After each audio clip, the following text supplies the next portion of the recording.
ស្វាគមន៍មកកាន់ lab ទី3នៃ Linux Common Prompt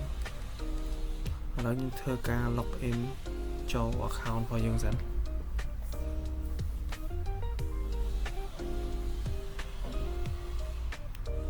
ទៅពី login ហើយខ្ញុំវាយ prompt ls ដើម្បី list file ទាំងអស់ឬក៏ directory ដែលនៅក្នុង current folder របស់យើងតទៅមកទៀតយើងប្រើ tag យើងធ្វើការបង្កើត file មួយឈ្មោះ theory.txt យើងដាក់សញ្ញា dot ខាងមុខឈ្មោះ file គឺដើម្បីយើងបញ្ជាក់ថាយើងបង្កើត file ហ្នឹងជាប្រភេទ file secret បន្ទាប់មកខ្ញុំធ្វើការបង្កើត folder មួយទៀតយើងប្រើ mkdir យើងដាក់សញ្ញា dot មួយទៀតយើងដាក់ឈ្មោះដូចគ្នា theory directory ទៅ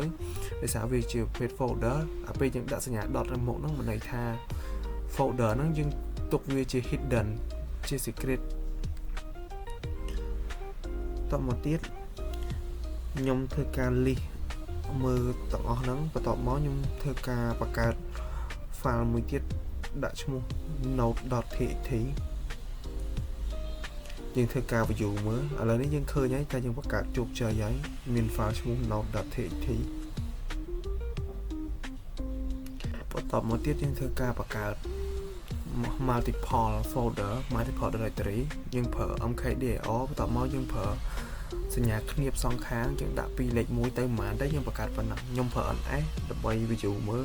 ឥឡូវយើងឃើញហើយថាយើងបានបង្កើត3 multidir 1ដល់3បន្ទាប់ពីបង្កើតហើយខ្ញុំធ្វើការប្រើ keyword vi ដើម្បី open file សម្រាប់ edit ខ្ញុំ open node.txt សម្រាប់ edit បន្ទាប់មកខ្ញុំ edit ខ្ញុំសរសេរអ្នកនរនេះសរសេរអីក៏បានដែរកន្លែងហ្នឹង file សរសេរតែអ្នកនរនេះធ្វើបន្ទាប់ពីសរសេរហើយអ្នកនរនេះចុច key escape ដើម្បីឃើញគេឲ្យវាយ command prompt បន្ទាប់មកអ្នកឲ្យវាយ wq ដើម្បីធ្វើការចេញហើយស្រាវបន្ទាប់មកទៀតខ្ញុំធ្វើការ view ខ្ញុំប្រើ cat node.txt ឥឡូវខ្ញុំ view ហើយថាក្នុង file node.txt ខ្ញុំពិតជាបាន write អញ្ចឹងមែនតទៅទៀតយើងប្រើ keyword cp node.txt lab1 node.txt ដើម្បីធ្វើការ copy file ពី lab1 node.txt ហ្នឹងទៅ lab1 node1.txt តែដោយសារតែនៅក្នុងហ្នឹងខ្ញុំអត់មានខ្ញុំប្រើ ns lookup ហើយខ្ញុំអត់មាន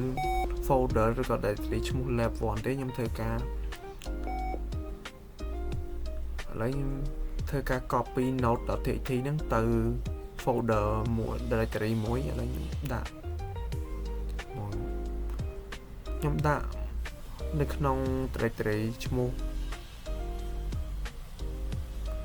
multidir1 ទៅតបមកខ្ញុំ /1 ដើម្បីបង្កើត file មួយខ្ញុំដាក់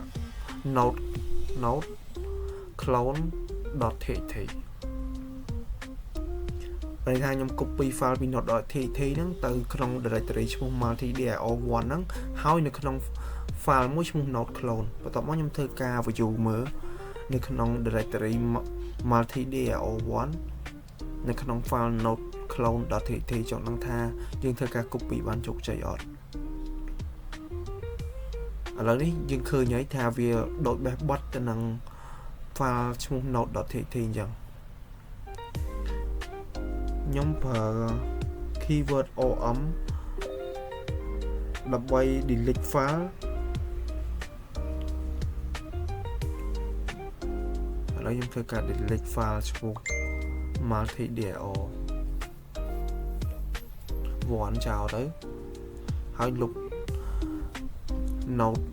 clone.txt ចោលទៀតខ្ញុំធ្វើការ enter តបមកវាសួរបញ្ជាក់ឲ្យយើង yes or no ខ្ញុំវាយអក្សរ y ដើម្បី yes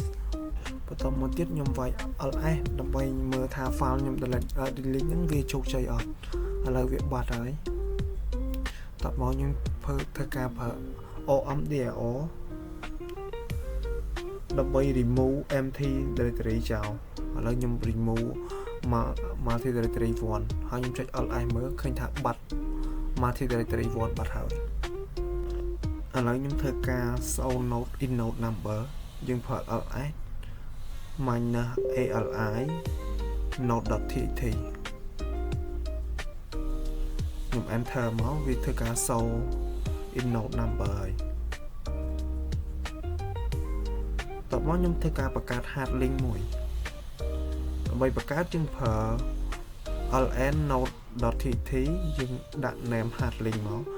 hard link វា share the same in node ដូចនឹង original file ចឹងបន្ទាប់មកទៀតខ្ញុំធ្វើការ verify hard link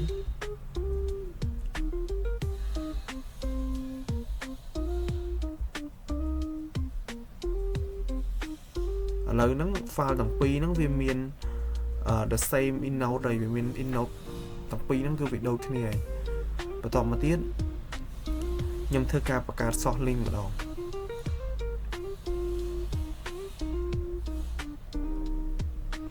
source node ទៅ source link ហ្នឹងដូច shortcut អញ្ចឹងវាដូចជា shortcut មួយដើម្បីទៅរក file ហ្នឹងអញ្ចឹង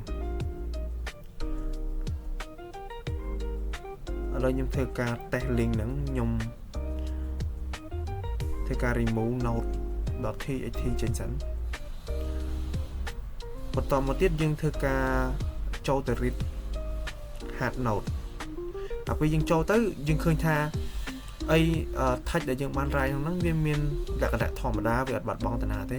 តែពេលយើងចូលទៅមើល source node វិញគឺវាអត់មានទេវាបាត់ហើយអរគុណអ្នកនរគ្នាដែលបានចូលមកមើលហើយសម្រាប់ lab ទី3គឺចប់ត្រឹមហ្នឹង